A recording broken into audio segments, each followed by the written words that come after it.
नमस्कार मंडळी, श्री स्वामी समर्थ. पितृदेवताय नमः. आता पितृपक्ष जो आहे ते संपणार आहे.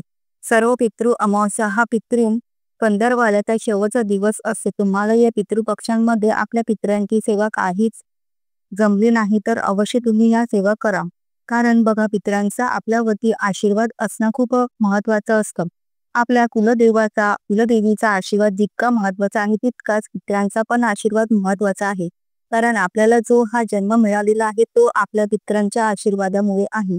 पितरांमुळे आहे, त्यामुळे त्याचे स्मरण करून त्याचे आभार मानण्याचे हे दिवस असतात. काही कारणांमुळे वेळेच्या अभावी तुम्ही जर पितरांचे स्मरण केलेलं नसेल, पितरांसाठीचा उपाय कुठलाच केलेला नसेल, तर उद्या सर्व पितरी अमावस्याला तुम्ही हा उपाय करा.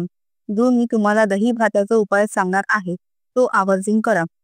बघा, बऱ्याच वेळेला काय होतं की बॅड पॅच सुरू असतो. आपण म्हणतो ना, बॅड पॅच सुरू आहे किंवा काहीतरी असाच वाईट काळ सुरू असतो, ज्यामध्ये तुम्ही कितीही काम करा, कितीही मेहनत घ्या, तरी देखील तुम्हाला हवं तसं यश मिळत नाही किंवा त्याचा मोबदला हवा तसा मिळत नाही. बघा, बऱ्याच वेळेला असं होतं, आपण कष्ट खूप करतो पण बाकीचे आपले सहकारी खूप पुढे जातात आणि मग आपण खूप नाराज होतो. असं का होते? बघा, हा एक बॅड पॅच असतो, एक वाईट काळ असतो आणि त्यामध्ये कितीही जरी आपण मेहनत केली तरी नशीब आपल्याला साथ देत नाही. किंवा घरांमध्ये तुम्ही कितीही व्यवस्थित वागा, कितीही व्यवस्थित बोला, वादविवाद हे ठरलेले असतात, ते होतातच पती पत्नीमध्ये. पण तुम्ही कितीही तुमच्या नवऱ्याला किंवा नवऱ्या बायकोला समजून घेतलं तरीही वाद होतातच. घरांमध्ये काही ना काही कारणांमुळे भांडणही होतात, म्हणजे होतात.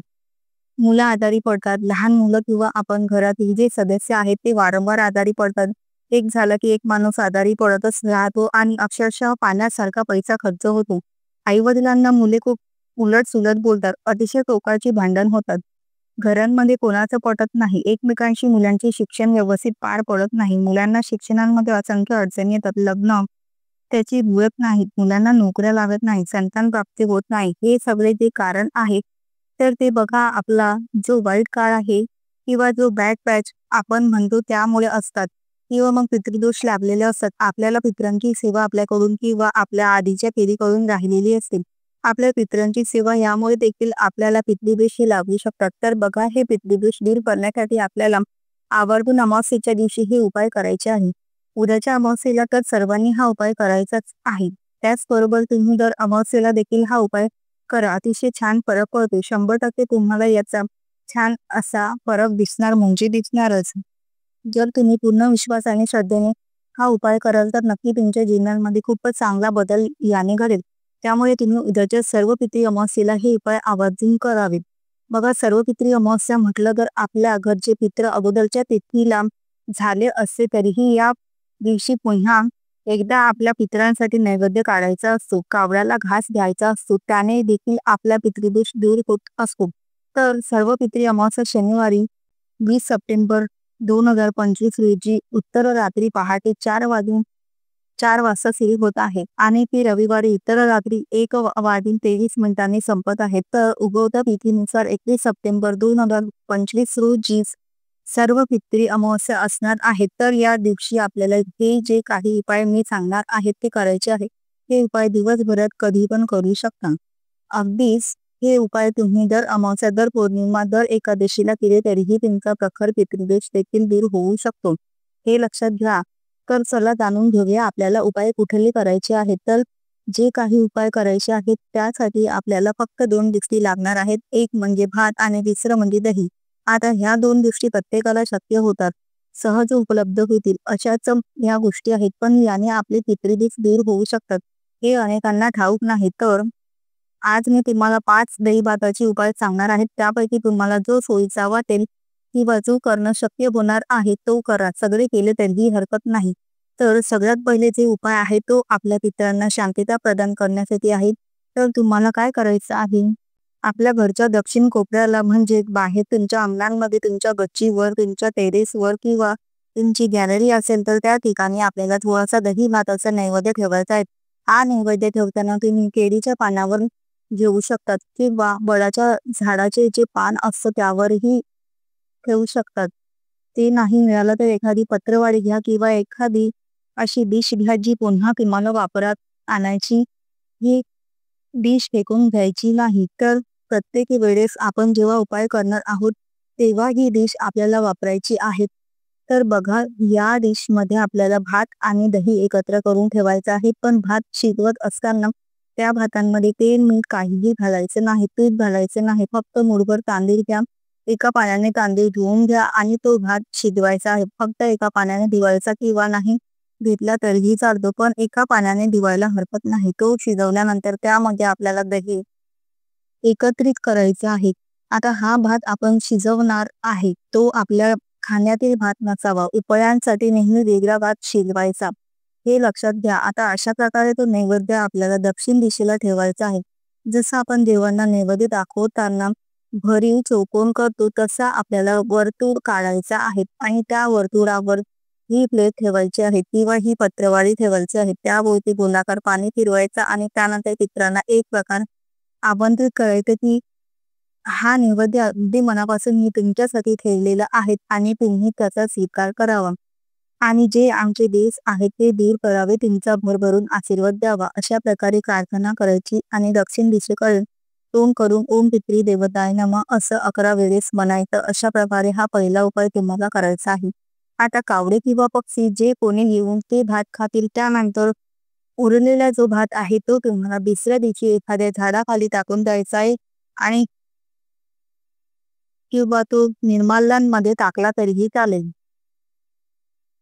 त्यानंतरचा दुसरा जो उपाय आहे तो असा की एक गौरी घ्यायची आहे, छोटीशी गौरी घ्यायची, त्यावर 2-4 कपड्याच्या वळ्या ठेवायच्या, थोडंसं तूप टाकायचं आणि हे प्रज्वलित करायचं.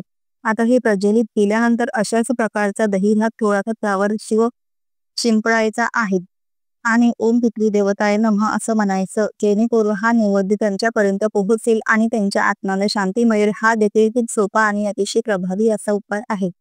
त्यानंतरचा तिसरा जो उपाय आहे तो असा आहे की आपल्याला आपल्या संपूर्ण गच्चीवर प्रत्येक दिशेला त्या प्रकारचा दही भात थोडा थोडा ठेवायचा आहे आणि त्यानंतर पितरांना आमंत्रित करायचं आहे आणि आपली जी काही किडा आहे ती निघून जाण्यासाठी प्रार्थना देखील करायची आहे. अतिशय छोटे छोटे उपाय तुम्हाला सांगत आहोत, प्रत्येकाला करणं शक्य होईल असेच हे उपाय आहेत. त्यानंतर चौथा उपाय जो उपाय आहे तो आपल्या घरातील नकारात्मकता घालवण्यासाठी करायचा आहे किंवा आपल्या घराला वाईट बाधा असेल, ते पितृदोष असेल तर ते दूर होण्यासाठी करायचं आहे. काय करायचं आहे, अशाच प्रकारच्या एका प्लेटमध्ये किंवा पत्रावाळीवर किंवा नारळाची जी करवंटी असते त्यामध्ये असा दही भात ठेवायचा आणि आपल्या मुख्य दरवाज्यावरून 7 वेळेस तो ओवाळायचा आहे आणि त्यानंतर हा दही भात आपल्याला एखाद्या मोकळ्या ठिकाणी टाकून द्यायचा आहे.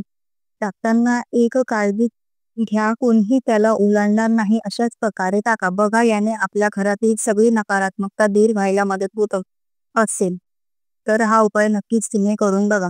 त्यानंतर 5वा जो उपाय आहे तो कोणासाठी करायचा, तर तुमच्या घरांमध्ये सतत आजारी पडणारी एखादी व्यक्ती असेल, कितीही दवाखाने औषध पाणी केलं तरीही तिला बरं पडत नसेल किंवा एखादी ती व्यक्ती अगदी चांगली होती पण अचानक तिच्यामध्ये नकारात्मक बदल घेऊ लागले, ती अगदी तिच्यातच विश्वास रममाना असते, अगदीच तिच्यामध्ये एक प्रकारची मळमळ आलेली असेल तर तिला कुठली तरी वाईट बाधा झालेली आहे किंवा पितृदोषाची लक्षणे तिच्यावर दिसत आहेत असं समजावं. तर अशाच प्रकारचा जो दहीभात आपण बनवला जसा मुख्य दरवाज्यावर ओवाळला तशाच प्रकारे त्या व्यक्तीवरून देखील ओवाळायचा आहे. समजा तुमच्या घरांमध्ये लहान मुलं असेल आणि तुमचे पूर्वज ते जन्माला आलेले असतील. बघा, बऱ्याच घरांमध्ये एखादं लहान मूल जन्माला आलं की त्याच्या शरीरात खून असते, तर समजावं की आपले पूर्वज आपल्या घरी पुन्हा आलेले आहेत. मग त्यांनी काय करतात, खूप त्रास देतात, चिडचिड करतात, अशी समस्या जर तुमच्या घरांमध्ये असेल तर त्या मुलांवरून जरी अशा प्रकारचा दहीभात ओवाळला तर निश्चितच पितृदोष दूर होण्यासाठी मदत होत असते. तर हे 5 उपाय मी तुम्हाला दहीभाताचे सांगितलेले आहे. आता तुम्ही सांगा कुठलाही यामधला एकही उपाय जमणार नाही असं अजिबात होणार नाही, कारण खूप सोपे पण तितकेच प्रभावी असे हे उपाय आहेत. तर प्रत्येकाने हे उपाय करून बघा. आवर्जून केल्यानंतर आणि विश्वासाने केल्यानंतर 100% तुमचा पितृदोष दूर होण्यासाठी मदत मिळत असते. बघा, ज्याला पितृदोष असतो ना त्याच्या अनेक कामांमध्ये अडथळे निर्माण होतात आणि मग त्यांना नारायण, नागबली किंवा गया वगैरे इकडे जायला सांगतात. त्र्यंबकेश्वरला जाऊन नारायण नागबली केल्या तर निश्चितच आपला पितृदेश धीर घेतो.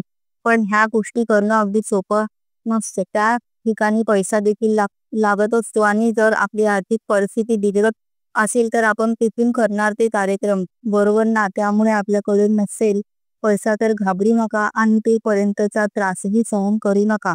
या त्रासांपासून मुक्तता मिळण्यासाठी दही भाताची तुम्ही आवर्जून करा आणि दर अमावस्या, दर पौर्णिमा आणि दर एकादशीला जरी तुम्ही हे उपाय केले तरीही 100% वर्षभरांमध्ये तुमचे प्रखरातील प्रखर पितृदोष दूर होतात, म्हणजे होतातच.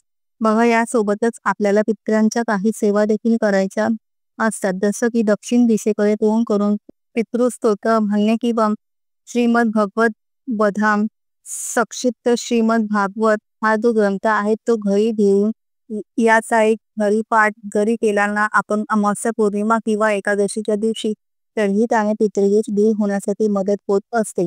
तर या सेवा करा आणि त्याचा लाभ घ्या. या व्यतिरिक्त दररोज ओम पितृदेवताय नमः या मंत्रांची एक माळ जप जर तुम्ही केली तर निश्चितच त्याने देखील आपले पित्र आपल्यावर खुश होत असतात, प्रसन्न होऊन आपल्याला आशीर्वाद देत असतात. तसेच आपली पुढची जी पिढी आहे ती देखील सुखात जात असते, कारण कुणाचेही पित्र कुणाला त्रास द्यायला येत नाही. पण जर आपल्या पूर्वजांकडून जर काही चुका झाल्या असतील, कळत न कळत मुद्दाम कोणीही करत नाही, पण तसे झालं असेल किंवा आपल्याकडून अनवधानी होत असेल तर त्याचे परिणाम आपल्याला भोगावे लागतात. आता जाता जाता एक शेवटचा उपाय सांगून जाते. बघा, ज्यांनी पितृपक्षांमध्ये पितरासाठी काय सेवा केलेली नाहीये त्यांनी एक उपाय करायचा आहे. तो म्हणजे तुम्ही एक दिवा जो आहे आपल्या पितरांसाठी, आपल्या पितरांच्या नावाने एक दिवा तुमच्या घराच्या दक्षिण दिशेला सर्व पितरी अमावस्येला संध्याकाळी आवर्जून लावायचा आहे.